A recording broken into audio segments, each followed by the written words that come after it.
ज़ारून अम्मी के अलावा है ही कौन? ज़ारून मामा की हालत बहुत ख़राब हो रही है।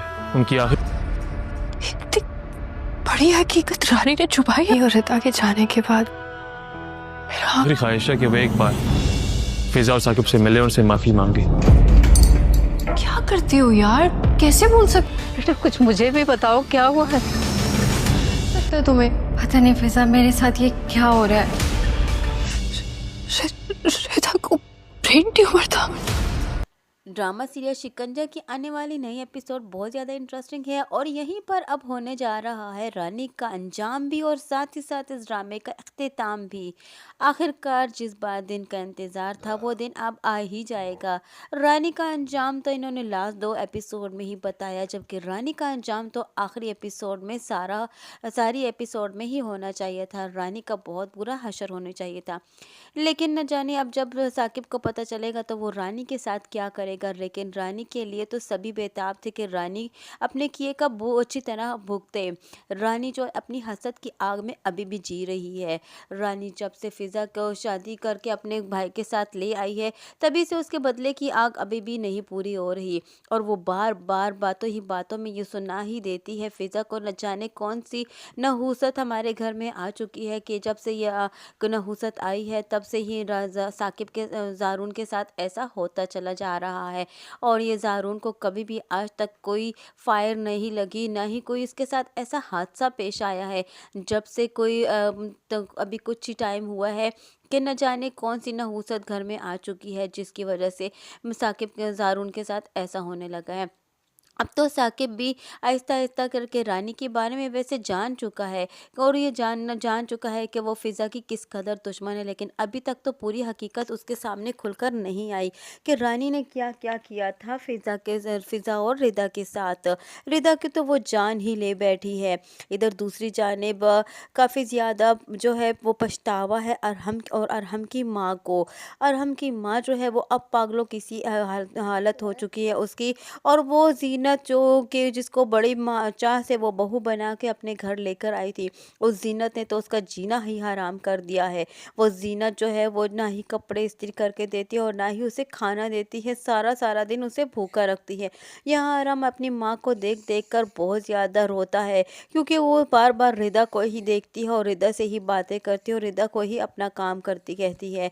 यहाँ रिदा की खातिर जो है वो अब कुछ भी करने को तैयार है, लेकिन अब कोई वक्त उसके हाथ में आने वाला नहीं है। आखिरकार अरहम जो है वो फ़िज़ा को कॉल करता है और उसे कहता है कि पुप्पो जो मुझसे मिलना चाहती हैं। फ़िज़ा बर वक्त तो इनकार कर देती है, लेकिन हो सकता है आने वाले वक्त में वो चली भी जाए क्योंकि उसकी सास उसे इस बात का मशवरा देती है कि तुम्हें ज़रूर जाना चाहिए, क्योंकि उसी ने ही तुम लोगों को मुश्किल वक्त में भी अपने घर में जगह दी, पढ़ाया लिखाया, और वो तुमसे मोहब्बत करती है। तुम्हें और साकिब को ज़रूर जाने चाहिए। लेकिन यहाँ रवि रानी जो है वो यही कहती है कि वो रिदा की कातिल है, नहीं जानती कि आने वाले वक्त में क्या होने वाला है। खैर फ़िज़ा और ज़ारून का जो है वलीमा होने वाला है और यहाँ रानी किसी तरीके से ये कोशिश कर रही है कि ये वलीमा रुक ही जाए तो बेहतर है।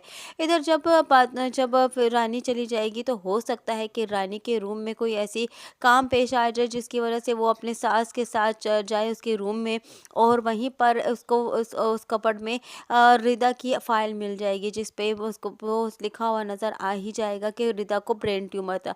वहीं जब फ़िज़ा जब देखेगी वो फाइल तो वो हैरान और दंग रह जाएगी क्योंकि उसमें जो लिखा होगा वो सब कुछ उसको परेशान ही कर देने वाला है, क्योंकि उसी वक्त उसको पता चलेगा कि रिदा की असल कातिल जो है वो अरहम की माँ नहीं, पुप्पो नहीं, बल्कि अरहम भी नहीं है, बल्कि असल कातिल जो है वो रानी है।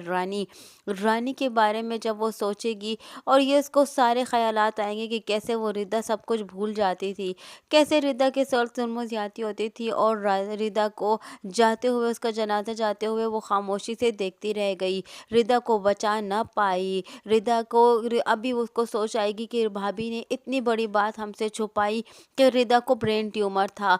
यहाँ सोच रही होगी कि उसकी सास उसे कहेगी कि अकेली ही क्या सोचकर परेशान हो रही, मुझे बताओ तो सही कि हुआ क्या है। तो तभी फ़िज़ा ये कहेगी कि रानी भाभी ने इतनी बड़ी बात हमसे छुपाई कि रिदा को ब्रेन ट्यूमर था। वहीं पर उसकी माँ ये सुनकर वो भी हैरान रह जाएगी और परेशान हो जाएगी।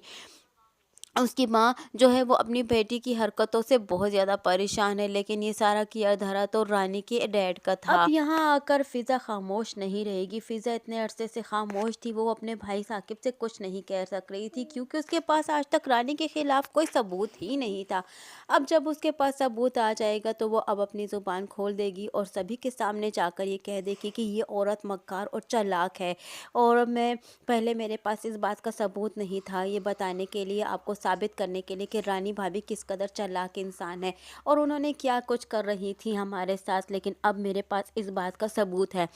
वही फाइल जिसमें लिखा होगा कि रिदा को ब्रेन ट्यूमर है, वो फाइल वो साकिब को बता देगी। वहीं पर साकिब के सामने सारा कच्चा चिट्ठा खुलकर सामने आ जाएगा रानी का, और वहीं पर फिज़ा सब कुछ बता दे देगी कि रानी ने क्या कुछ उनके दोनों के साथ किया है। वहीं पर साकिब जो है वो सब कुछ जान जाएगा कि आखिरकार रिदा की गुनहगार जो है वो असल हकीकत में रानी ही है, और रानी ने क्या क्या कुछ किया था और कैसे उसको बहकाया था अपनी बातों में, जिसकी वजह से वो अपनी दोनों बहनों का एतबार ना कर पाया। आज आकर अब फिज़ा की हकीकत जो है वो खुलकर सामने आएगी। फिज़ा को वो हमेशा गलत समझते थे, हमेशा बुरा भला कहते थे, लेकिन अब आकर सारी हकीकत खुल जाएगी कि किस कदर उन दोनों बहनों ने इसकी वजह से कितनी मुश्किलात का सामना किया था। आने वाली नई एपिसोड जो है वो बहुत ज़्यादा इंटरेस्टिंग होने वाली है। जब रानी की हकीकत खुलकर सामने आएगी तो रानी का तो अंजाम बहुत बुरा होने वाला है। आखिरकार बुराई का अंजाम तो होकर ही रहना चाहिए। रानी का तो इससे भी बुरा अंजाम होना चाहिए था। मेरे लिहाज से तो आने वाली सारी एपिसोड में आहिस्ता आहिस्ता करके रानी की हकीकतें खुलकर सामने आनी चाहिए थी, और ये भी खुलकर सामने आना चाहिए था कि उस रात चोरी भी रानी ने ही की थी। हो सकता है कि आहिस्ता आहिस्ता कर कर ये बात भी खुल ही जाए कि उस रात चोरी रानी ने ही की थी। आने वाली नई एपिसोड को जानने के लिए जुड़े रहिए नया रिव्यू के साथ। वीडियो पसंद आई हो तो वीडियो को लाइक करना और चैनल को सब्सक्राइब करना हरगिज़ ना भूलिएगा, और साथ ही साथ हमारे बेल आइकन को भी प्रेस करना हरगिज़ ना भूलिएगा, ताकि हमारा नया आने वाला नोटिफिकेशन आप तक बआसानी पहुंच सके। जानने से पहले फिर से आपसे एक मरतबा रिक्वेस्ट है कि हमारे चैनल को लाइक और सब्सक्राइब ज़रूर किया करें। आपके एक लाइक और एक सब्सक्राइब से हमें काफ़ी ज़्यादा मोटिवेशन मिलती है।